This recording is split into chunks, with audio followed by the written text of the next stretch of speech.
नमस्कार श्रोता बंधु मोर निज लेखा अन्य गोटे छोट गल्प आपण मानक आगे पढ़ी शुणाऊँगी शेष पर्यंत शुणु। गल्पटीर नाम प्रतिशोध।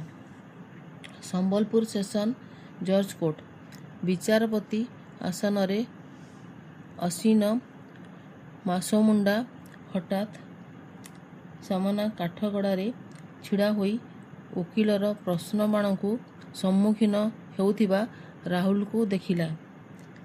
पूर्वर श्री ता मुहरे आउ नथिला पक्व केश तथा ललित चर्म विशिष्ट तार मुखमंडल अतीव भयंकर देखा जाउथिला। मासोर ललाट प्रदेश भ्रुकुंचित होईगला।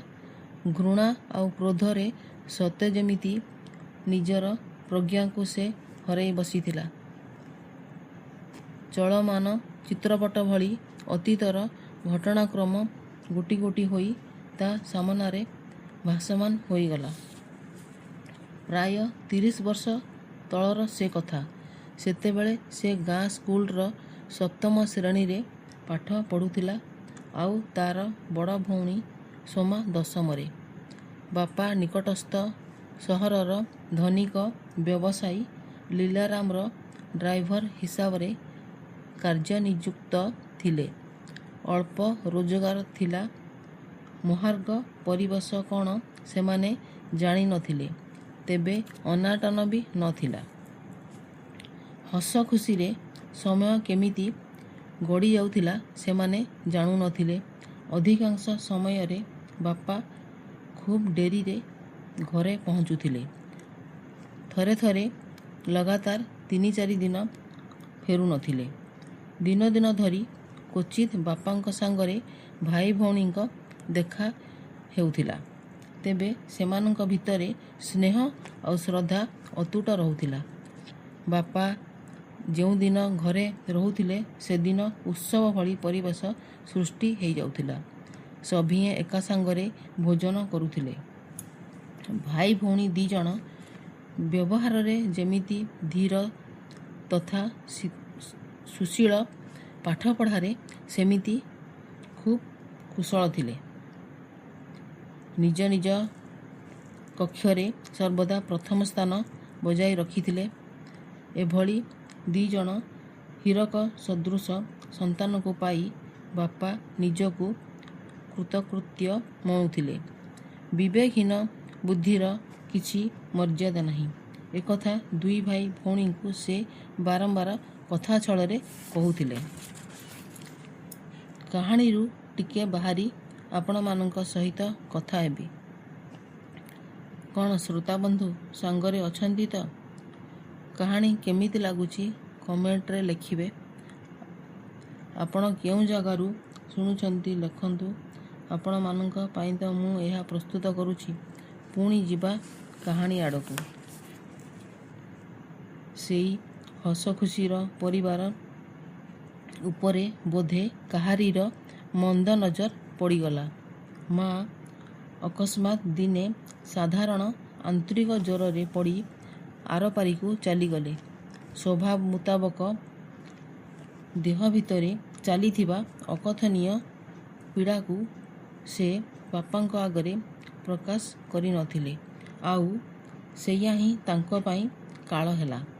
तेबे सेतिकिरे कथा सरी नथिला। किछि दिनर अंतराल रे सड़क दुर्घटना रे शिकार हेले बापांकर भी अंत होईगला। बापा माँ छेउंड भाई भौणींक मुंड उपरे सते जेमिति अकाल चड़क पड़िला। साहा भरोसा आगकू पछकू केही नथिले। दीदी सकाळ बेला मु मूल खटिबी आउ पाठ भी पढ़िबी। किछि असुविधा हबनी। मासो दंभ देई कहिला।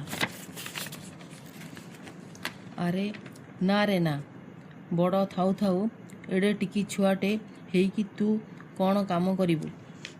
लोके कौन कहिबे? सेठ घर को जाई मु काम करिबी। तू पढ़ारे मन दे। सोमा ता भाई को कुंढेई पकाऊ पकाऊ कांदी पकईथिला। सोमा सेठ ଲୀଲାରାମଙ୍କ ଘରେ ଚାକରାଣୀ ହିସାବରେ କାମ ଆରମ୍ଭ କରିଦେଲା।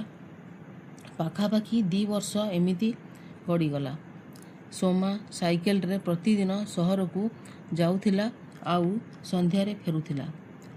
ସେ ଜାଣିପାରିଲାନି ସେଠ୍ ଲୀଲାରାମର ଉଦଣ୍ଡ ପୁଅ ରାହୁଲ କୋଉ ଦିନଠୁ ତା'ର ବଳିଷ୍ଠ ଯୌବନ ଉପରେ ଶାଗୁଣା ନଜର ରଖିଛି। ଦିନେ ସନ୍ଧ୍ୟାରେ ଘରେ ଯେତେବେଳେ କେହି ନଥିଲେ, ରାହୁଲ ସୋମା ଉପରେ ଆକ୍ରମଣ କରିଦେଲା। ନିଜକୁ ବଞ୍ଚେଇବାକୁ ଯାଇ ସୋମା ସିଡ଼ି ଉପରେ ଦେଇ ଛାତରେ ପହଞ୍ଚିଗଲା। ରାହୁଲ ଆହତ ବାଘ ଭଳି ତା' ପଛରେ ଧାଇଁଥିଲା। କିଛି ଉପାୟ ନ ପାଇ ସୋମା ଶେଷକୁ 2ୟ ମହଲାରୁ ତଳକୁ ଡେଇଁ ପଡ଼ିଲା। ଆଉ ସବୁଦିନ ପାଇଁ ଇହ ଦୁନିଆରୁ ବିଦା ହୋଇଗଲା। ସୋମାର ମୃତ୍ୟୁକୁ ଆତ୍ମହତ୍ୟାର ରୂପ ଦେଇ ଦିଆହେଲା।